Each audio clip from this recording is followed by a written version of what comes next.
So this beard has gotten a little bit out of control. I'll have to figure out what to do with it soon because I don't like looking like I have no neck when I'm wearing a black shirt.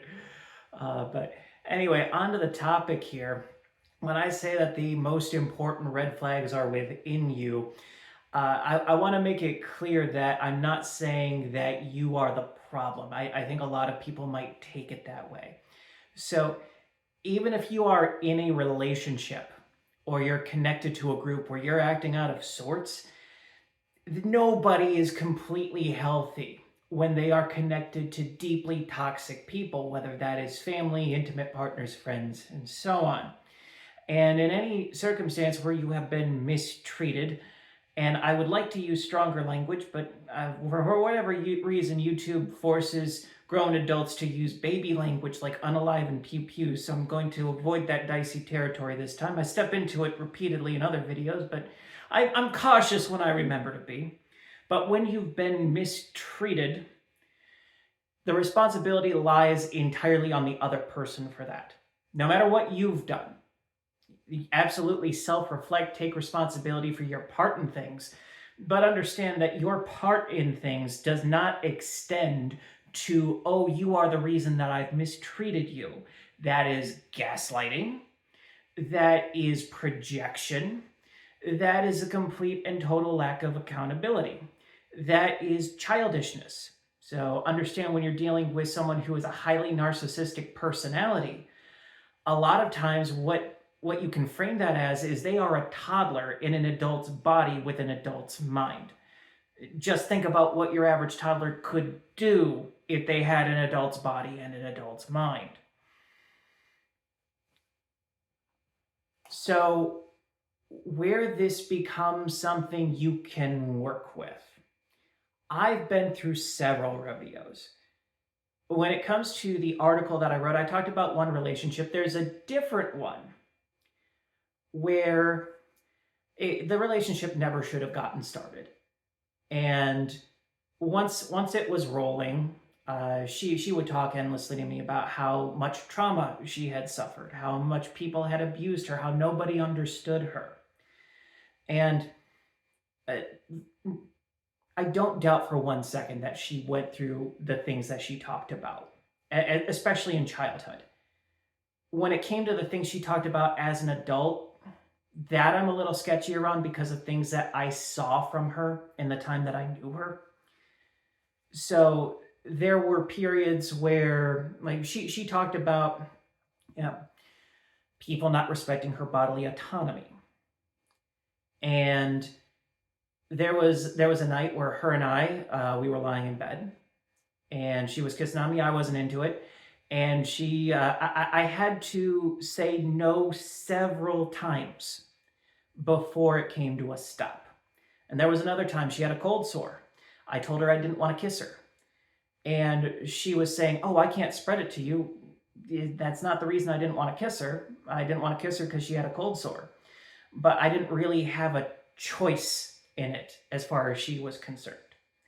And when I brought it up with her, like, oh, this falls under the same category as things that you have said other people have done to you, it was met with a shrug. So I think any level-headed and centered person in this circumstance can see a host of red flags flying from her. The red flags within myself came from the ways that I made myself the bad guy. In every possible way, I made myself the bad guy, and I took responsibility for what she thought, what she experienced, what she felt. My boundaries didn't mean anything. So it would be a massive red flag for someone like her to disregard my needs, to disregard my boundaries, to disregard my emotions. It is equally as much a red flag for me to disregard my boundaries, for me to disregard my needs, for me to stuff my emotions down. And I am responsible for that. I'm not responsible for what other people have done to me to put me in this position where I'm doing these things and I'm falling back onto trauma responses. But if I want to avoid these patterns repeating in the future, and this is the work that I've done since that relationship, If I wanted to avoid repeating that, I had to sit down and say, how did I get myself into that situation in the first place? Why did I allow it? Why did I ignore the sirens that were going off even as soon as the first dates? Why did I overlook all of that? Because yes, I was not the healthiest person in that relationship. Like I talk about in the article, one of the key things that I've realized when I'm in toxic situations is that one of the tells is that I don't like who I am when I'm in toxic situations. I don't respect myself. And it gets worse. It gets worse the longer I let it drag on. But I can't beat myself up over it. And you can't do it either. Punishing yourself just for the sake of punishing yourself doesn't benefit you. It doesn't benefit your kids. It doesn't benefit your friends or family. It doesn't benefit people you work for. It is a drag upon you, and it makes you more toxic to other people that you care about when you are just punishing yourself instead of focusing on productive ways of looking at things that you've done, things that you've been through, and taking steps to make sure that you are a better person, that you are improving your character, and that these things will have a much harder time ever happening again. So realizing, okay, a major part of how this happened was that from the get-go, I put no boundaries in place. I had no regard for my own needs. That gave me something to work with. And it's hard. It's hard when you come from a background where you are conditioned to think that you either don't have needs or that you shouldn't have needs. It's wrong for you to have needs. Because if you had needs, you can't meet other people's needs. You feel like a villain when you say no. You feel like an asshole when you tell people, listen, if this doesn't change, I'm out the door. You feel like you're threatening them when all you're doing is saying, okay, I'm not trying to change you, but I also won't tolerate this.